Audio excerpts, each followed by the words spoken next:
আসসালামু আলাইকুম সবাইকে। এই ভিডিওতে আপনাদেরই করা কিছু প্রশ্নের উত্তর দিব যেগুলো সবারই প্রায় জানার প্রয়োজন হতে পারে। তারপর আমি একটা টিপস আপনাদেরকে প্রোভাইড করব আমাদের ফেসবুক পেজগুলোকে বাড়তি একটা প্রোটেকশন দেওয়ার জন্য, যেটা আপনাদের সবারই কাজে লাগবে। সো ভিডিওটা কন্টিনিউ করতে থাকুন।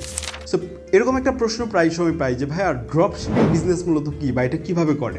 আমরা আমাদের চারপাশে দেখি যে বহু মানুষজন এটা করছে, টাকা পয়সা আর্ন করছে। সো এটা আসলে কীভাবে করে, এটা একটা ইনিশিয়াল ধারণা দিব এবং জানাবো যে ফেসবুক পেজে কাজ করবেন নাকি ফেসবুক আইডিতে কাজ করবেন, এরকম প্রশ্ন আমি প্রায় পেয়ে থাকি। তো ড্রপ শিপিংয়ের বিষয়টা আগে ক্লিয়ার করি।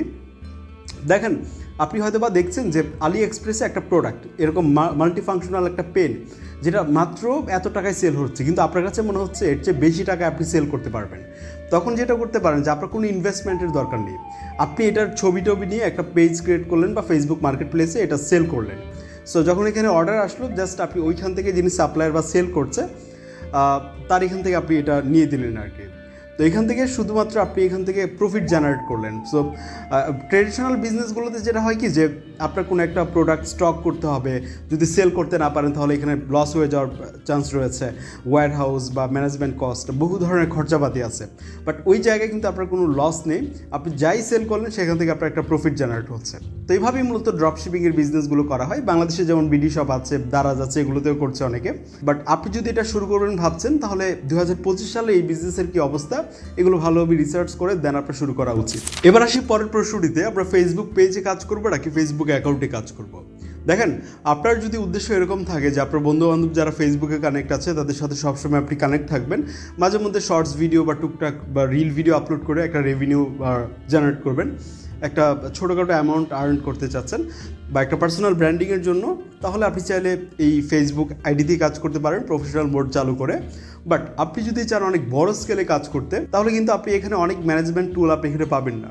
এক্ষেত্রে অবশ্যই আপনাকে ফেসবুক পেজেই কাজ করতে হবে। এছাড়াও ফেসবুক আইডিতে অ্যাড রান করা যায় না, বুস্টিং করা যায় না। এক্ষেত্রে অবশ্যই আপনার ফেসবুক পেজই বেস্ট অপশন হবে। যেমনটা বলছিলাম, একটা টিপস দিব আপনাদেরকে ফেসবুক পেজের বাড়তি একটা এক্সট্রা প্রোটেকশনের জন্য। সেটা হচ্ছে আমাদের আইডির আন্ডারেই তো আমাদের পেজগুলো থাকে, কিন্তু কোনো কারণে যদি আপনার আইডিতে কোনো একটা প্রবলেম ক্রিয়েট হয়, ধরেন আপনার আইডিটা লক হয়ে গেল বা কোনো একটা পলিসি ভায়োলেট করেছেন, ডিসেবল করে দিল, তখন কিন্তু আপনার আইডিতে আপনি অ্যাক্সেস করতে পারবেন না। তার আগে অবশ্যই আপনি যেটা করে রাখতে পারেন, অন্য একটা আইডিকে আপনি একটা আইডি খুলে, ফেক অ্যাকাউন্ট টাইপের এরকম একটা অ্যাকাউন্ট খুলে তাকে আপনি অ্যাডমিন সেট করে রাখতে পারেন ওই পেজের। তাহলে আপনার আইডিতে কোনো প্রবলেম হলেও পরবর্তীতে আপনি ওই আইডিটা দিয়ে আপনি আপনার পেজে অ্যাক্সেস করতে পারবেন। কারণ ফেসবুকের কোনো পলিসি ভায়োলেট করলেন আইডির কোনো একটা কন্টেন্ট দিয়ে, এর জন্য কিন্তু আপনার আইডিটা হারালেন। এক্ষেত্রে যেটা হলো আপনার পেজটাও হারাতে হলো। তার আগে আপনাদেরকে বলবো আপনারা এই কাজটা করে রাখতে পারেন, একটা অন্য আইডিতে অ্যাডমিন সেট করে রাখতে পারেন, পরবর্তীতে ওইটা আপনার কাজে লাগবে। বা এই কাজটা হয়তো বা অলরেডি অনেকে করেছেন, বা যারা করেননি তাদের জন্য ইনফরমেশনটা কাজে লাগবে। কিছুদিন আগে আমি একটা মুভি দেখলাম যেটার নাম হচ্ছে মুনফল। সো আপনারা এই মুভিটা দেখতে পারেন। ভবিষ্যতে আমরা যদি এআইকে মিসইউজ করি তাহলে আমাদের পরিণতি কী হতে পারে, মানে যেটা আমাদের জন্য অত্যন্ত বিপজ্জনক, সেটা নিয়েই ওই মুভিটা। আপনারা চাইলে ওই মুভিটা দেখতে পারেন। আমার কাছে মনে হলো যে দেখার পর আপনাদের সাথে ব্যাপারটা শেয়ার করি। এটার বাংলা এক্সপ্লেনেশন ভিডিও আছে ইউটিউবে, বা আপনি সরাসরি মুভিটাও দেখতে পারেন। এই ছিল আমাদের আজকের ভিডিও। যে কোনো মতামত লিখতে পারেন কমেন্টে। This is Adnan signing out. I will see you in the next one. আসসালামু আলাইকুম।